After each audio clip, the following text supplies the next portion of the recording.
আমাদের নেতা, আমাদের প্রধানমন্ত্রী কিন্তু তার সমস্ত কর্মকাণ্ডের মধ্যেই প্রমাণ করেছেন দলীয় আধিপত্য মুক্ত আজকের এই নির্বাচিত সরকার দলীয় সরকার বা দলীয় আধিপত্য প্রতিষ্ঠা করতে চায় না। আমরা একদিকে যেমন সকল অপরাধকে বিচারের মুখোমুখি করতে বাধ্য করব, আস্তে কথা বলো, এবং যে কোনো অপরাধকে জবাবদিহিতার আওতায় আনতে বাধ্য করব, কোনো অপরাধকে আমরা তামাদি হতে দেব না। একই সঙ্গে কোনো অপরাধের বিচারের দায়িত্ব আইনগত কর্তৃপক্ষের বাইরে কাউকে আমরা গ্রহণ করতে দেব না। যে কোনো সমস্যার সমাধানকে আইন এবং বিধিবিধানের মাধ্যমে করতে হবে।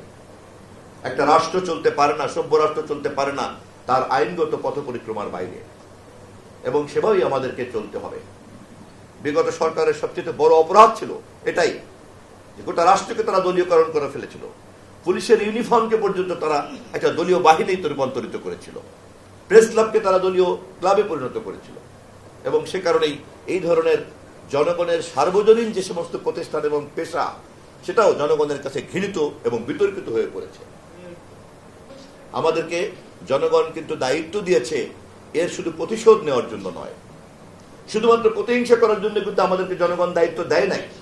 আমাদেরকে দায়িত্ব দিয়েছে সামগ্রিকভাবে একটা প্রাতিষ্ঠানিক কাঠামো এবং সংস্কৃতি তৈরি করার জন্য। অন্যান্য কাজ যেমন করে যদি আমরা করে উঠতে পারি, যেমন আপনাদের এই প্রেস ক্লাবের সমস্যাকেও সমাধান করতে হবে একটা সাংবাদিকদের ঐক্যবদ্ধ প্রেস ক্লাব তৈরি করার মধ্য দিয়ে, এবং এই প্রেস ক্লাবের একটি গঠনতন্ত্র থাকতে হবে। সেই গঠনতন্ত্র মোতাবেক এই সমস্ত কাজগুলিকে বিচার বিশ্লেষণ করতে হবে, এবং তা কেবলমাত্র প্রেস ক্লাবের সদস্যদেরই এখতিয়ার থাকবে করার। বাইরের ক্ষমতা দিয়ে, পুলিশের ক্ষমতা দিয়ে, রাষ্ট্রের ক্ষমতা দিয়ে, সরকারি দলের ক্ষমতা দিয়ে কিন্তু এই কাজটা হবে না।